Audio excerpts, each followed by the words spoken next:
விஜய் அவர்கள் தமிழகத்தில் ஒரு மாபெரும் ஒரு இன்னல்களுக்கு இருக்கிறார். இன்னல்களுக்கு இடையே இந்த வழக்குகள் சுப்ரீம் கோர்ட்டிலும் சென்னை ஹைகோர்ட்டிலும் நீதிமன்றத்தில் இருப்பதனால் அது பற்றி கருத்து தெரிவிக்காமல் அரசியல் ரீதியாக கருத்து தெரிவிக்க வேண்டும் என்றால் சிவா, விஜய் அவர்களை அமுக்குகிறார்கள், கசக்குகிறார்கள், பிழிந்தெடுக்கிறார்கள் திமுகவினர்.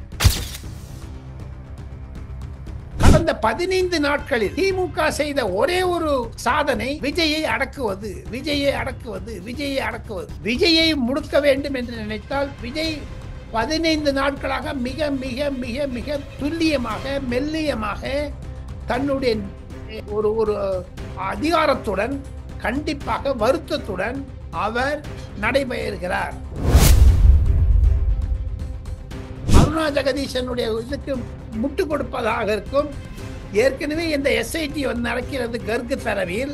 அவர் ஒரு வட இந்தியராக இருந்தாலும் சிபிஐ வந்தால் அந்த ஜெகதீசன் கமிஷன் தன்னுடைய நிலைமையை கொடுத்தாலும் சிபிஐ என்ன சொல்ல போகிறது என்பதை பார்க்க வேண்டும். கண்டிப்பாக சிபிஐ இதில் என்ன நிலைப்பாடு எடுப்பார்கள் என்பது 2026 தமிழக அரசியலில் இருக்கக்கூடிய ஒரு திருப்பம்.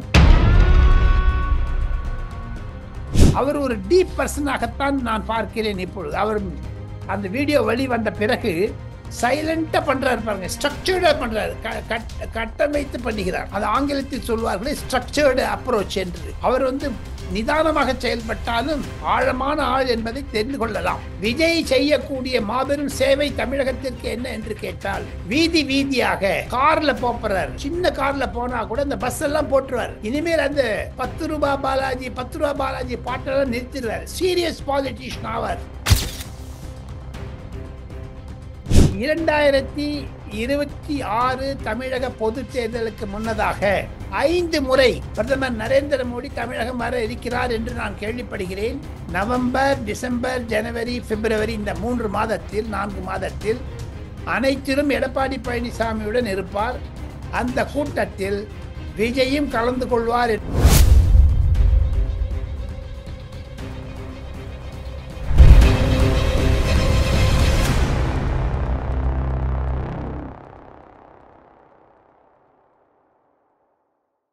ரியல் ஒன் உறவுகள், நண்பர்கள் அனைவருக்கும் வணக்கம். இன்று நம்மோடு இருப்பவர் மூத்த பத்திரிகையாளர் டெல்லி ராஜகோபாலன் சார் அவர்கள். வணக்கம் சார். நமஸ்காரம். நமஸ்காரம். நமஸ்காரம். இப்போ தமிழகத்துல இந்த கரூர் விவகாரம் குறித்து விசாரணை செய்வதற்கு சிறப்பு புலனாய்வு குழு அமைக்கப்பட்டது, எஸ்ஐடி ஃபார்ம் பண்ணப்பட்டது.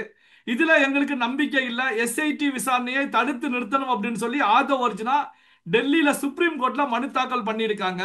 அதே நேரத்தில் பாத்தீங்கன்னா சார், சிடிஆர் நிர்மல்குமார், புஷி ஆனந்த் போன்றவர்களுக்கும் ஜாமீன் கேட்டு சுப்ரீம் கோர்ட்டுக்கு வந்ததாக ஒரு செய்திகள் இருக்கிறது. இந்த கரூர் விவகாரம் இப்போ டெல்லியில சுப்ரீம் கோர்ட்ல எப்படி சார் இருக்கு, எப்படி பாக்குறீங்க சார்? 10ஆம் தேதி வெள்ளிக்கிழமை இது பற்றி முடிவு எடுப்பதற்காக இரு தரப்பினர்களுக்கும் சொல்லி இருக்கிறார்கள். பாஜகவின் மேற்கு மாநில நகரசபை உறுப்பினர் அந்த அம்மா ஆனந்த் அம்மா அவர்கள் இதை கேஸ் எடுத்திருக்காங்க. கரூரில் இருந்து இன்று நாம் இருவரும் பேசிக்கொண்டிருக்கும் பொழுது 13 வயது சிறுமி மரணம் அடைந்து விட்டால் அது பற்றி சிபிஐ அடக்க வேண்டும் என்று அந்த பாதிக்கப்பட்டவர்கள் சார்பில் ஒரு மனு அட்மிட் பண்ணியிருக்காங்க சுப்ரீம் கோர்ட்ல. கண்டிப்பாக இது பற்றி நிலைநடப்பு எடுப்பார்கள். 10ஆம் தேதி மட்டும் வெயிட் பண்ண வேண்டும்.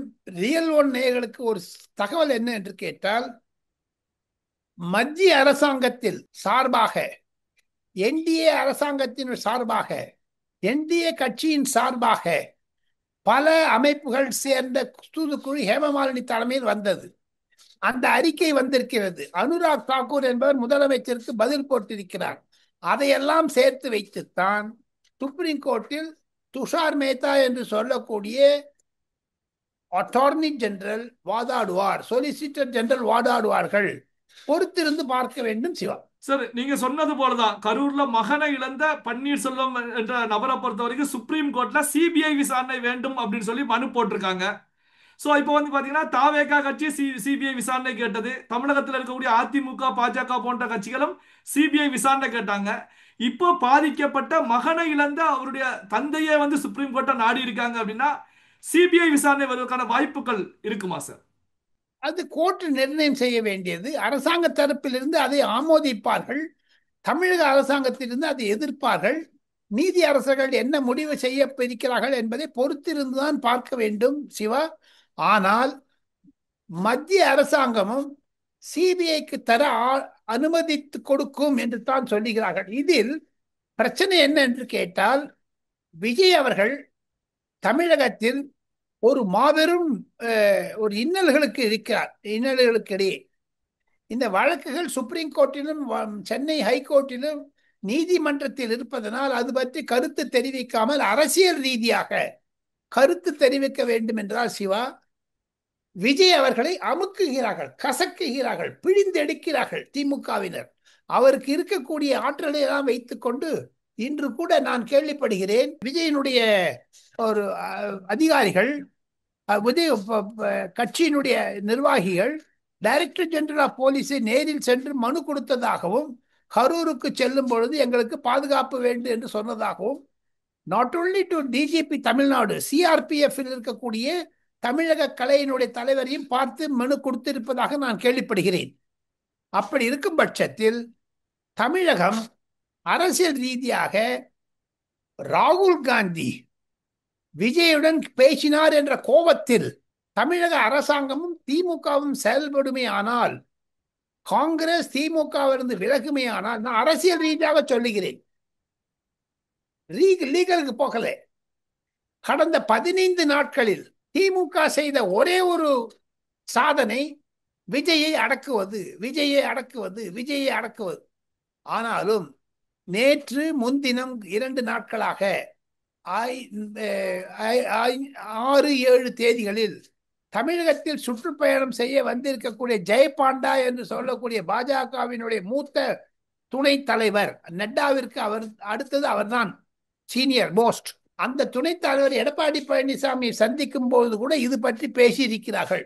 மத்திய அரசாங்கம் கண்டிப்பாக விஜய் பக்கமாகத்தான் இருக்கிறது என்று ஊர்ஜிதம் செய்தாலும், அமித்ஷா அவர்கள் எடப்பாடி பழனிசாமி என்ன முடிவெடுத்தாலும் மத்திய பாஜக அதற்கு ஆதரிக்கும் என்று சொல்ல பின்னணியிலும் பார்த்தால் இது ஒரு அரசியல் பிரச்சனை.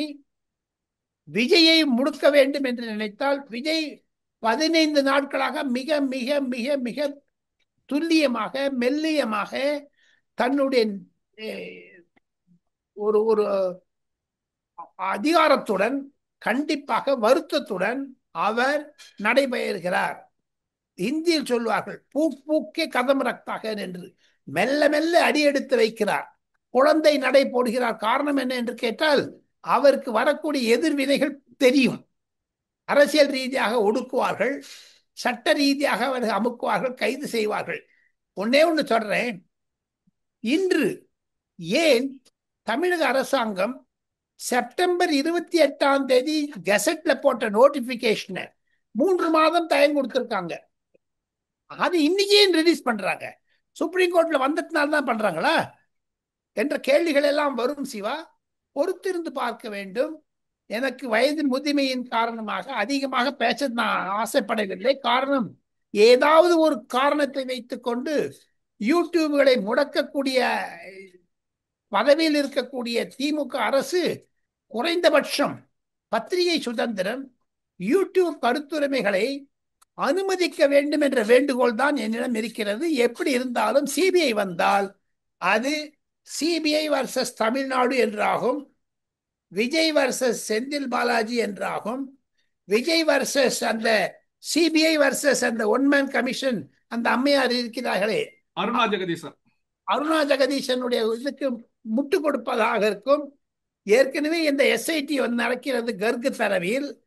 அவர் ஒரு வட இந்தியராக இருந்தாலும் சிபிஐ வந்தால் அந்த ஜெகதீசன் கமிஷன் தன்னுடைய நிலைமையை கொடுத்தாலும் சிபிஐ என்ன சொல்ல போகிறது என்பதை பார்க்க வேண்டும். கண்டிப்பாக சிபிஐ இதில் என்ன நிலைப்பாடு எடுப்பார்கள் என்பது 2026 தமிழக அரசியலில் இருக்கக்கூடிய ஒரு திருப்பம், திமுக அரசிற்கு இருக்கக்கூடிய ஒரு பொதுமக்களிடையே இருக்கக்கூடிய எதிர்ப்பு, விலைவாசி உயர்வு, போதைப்பொருள், சாராயம், கற்பழிப்பு, சட்ட ஒழுங்கு, இந்த பிரச்சனைகளை எல்லாம் மீறி திமுக அரசிற்கு இது ஒரு ஆபத்தான நிலைமையில் வரும். 2026 பொது தேர்தலில் இந்த சிபிஐ விசாரணை ஒரு மைய பொருளாகும். விஜய்க்கு ஆதரவாகவோ பாதகமாகவோ செயல்பட்டாலும் விஜய் தான் தன்னுடைய நிலைமையிலிருந்து மாறமாட்டார். கண்டிப்பாக மிஸ்டர் ஸ்டாலின் அங்கிள் என்றெல்லாம் சொன்னாரே வீடியோவில் கூட, கரூர் விபத்திற்கு பிறகு அதை நிலைநாட்டும் அளவிற்கு செய்து காண்பிப்பார். ஏன்னா அவர் ஒரு டீப் பர்சனாகத்தான் நான் பார்க்கிறேன் இப்பொழுது. அவர் அந்த வீடியோ வெளிவந்த பிறகு சைலண்டா பண்றாரு பாருங்க, ஸ்ட்ரக்சர்டா பண்றாரு, கட்டமைத்து பண்ணுகிறார். அது ஆங்கிலத்தில் சொல்வார்களே ஸ்ட்ரக்சர்டு அப்ரோச் என்று. அவர் நிதானமாக செயல்பட்டாலும் ஆழமான ஆள் என்பதை தெரிந்து கொள்ளலாம். சார், இப்ப அக்டோபர் 12ஆம் தேதி முதல் தமிழகம் தலைநிமிர தமிழனின் பயணம், தமிழக பாஜக தலைவர் நயினார் நாகேந்திரன் அவர்கள் பிரச்சாரத்தை துவங்குறாங்க. ஜே.பி. நட்டா அவர்கள் இதுல கலந்துக்கிறாங்க. தமிழக பாஜகவுடைய தேர்தல் பொறுப்பாளராக பைஜெயந்த் பாண்டா அவர்கள் வந்த பிறகு நயினார் நாகேந்திரனுடைய இந்த பயணம் எப்படி சார் பாக்குறீங்க? நட்டா அவர்களுக்கு முதல் முறையாக எடப்பாடி பழனிசாமியுடன் பேசுவதற்கு ஒரு நிலைப்பாட்டை பண்ணுவார். அது கண்டிப்பாக அது ஒரு திருப்பமாக இருக்கும். பல நடைபயணங்கள் மூலமாக பற்பல தலைவர்கள், ஏன் வைகோ அவர்கள் கூட நடைபயணம் செய்தார், கம்யூனிஸ்ட் கட்சி கூட நடைபயணம் செய்கிறார்கள். அவருக்கு வரக்கூடிய எதிர்வினைகளை எல்லாம் மு.க. ஸ்டாலின் முதலமைச்சரிடம் ஃபீட்பேக் கொடுப்பது இல்லை என்றாலும் அதிமுக, பாஜக, ஜி.கே. வாசனுடைய தமாக, பாட்டாளி மக்கள் கட்சி, அன்புமணி ராமதாஸ் போன்ற கட்சி எல்லாம் சேர்த்து பார்த்தால் கண்டிப்பாக அந்த 12ஆம் தேதி அக்டோபர் மாதம் ஜே.பி. நட்டா வரும்பொழுது தமிழகத்தில் ஒரு மாறுதலை நாம் காண்ப முடியும். தமிழ் தலை நிமிர்ந்து நில்லடா தமிழா என்று அவர் ஒரு நடைப்பயணம் செய்ய இருக்கிறாரே நயினார் நாகேந்திரன், கண்டிப்பாக அதில் ஒரு எழுச்சி பயணமாகத்தான் இருக்கும். காரணம், நயினார் நாகேந்திரன் ஒரு ஆர்கனைசேஷன் மேன். அதை கட்டமைப்பு வைப்பதில் அதிகமாக 2-3 முறை எம்எல்ஏவாகவும் மந்திரியாகவும் இருந்திருக்கிறார். பல முறை தோல்வியும் அடைந்திருக்கிறார். அதை கண்டுத்தான் பாஜக அவரை நியமித்திருக்கிறது. ஆக மொத்தம் எப்படி அண்ணாமலை அவர்கள் என் மண் என் மக்கள் யாத்திரை செய்தாரோ அதற்கு ஈக்குவலாக, அதற்கு மேலாக நயினார் நாகேந்திரனுடைய பயணம் இருக்கும். தமிழகத்தில் நல்ல வரவேற்பு இருக்கும். தேர்தல் நெருங்க நெருங்க தமிழகத்தில் ஒரு சூடு பிடித்து விட்டது. எடப்பாடி பழனிசாமி, விஜய், பாஜக போன்றவர்கள் நடைபெறும். ஒன்னே ஒன்று சொல்றேங்க, நவம்பர் மாதம் இறுதி டிசம்பர் மாதம் முதல் வாரத்தில் விஜய் செய்யக்கூடிய மாபெரும் சேவை தமிழகத்திற்கு என்ன என்று கேட்டால், வீதி வீதியாக கார்ல போறாரு. சின்ன கார்ல போனா கூட இந்த பஸ் எல்லாம் போட்டுருவாரு. இனிமேல் அந்த 10 ரூபாய் பாலாஜி 10 ரூபாய் பாலாஜி பாட்டெல்லாம் நிறுத்திடுவாரு. சீரியஸ் பாலிட்டிஷியன் ஆவார். ஆனால் இப்ப அதுக்குள்ளேயும் இந்த புஷி ஆனந்த், நிர்மல்குமார், மதிய அழகன் போன்றவர்கள்லாம் வெளில வந்துருவாங்க.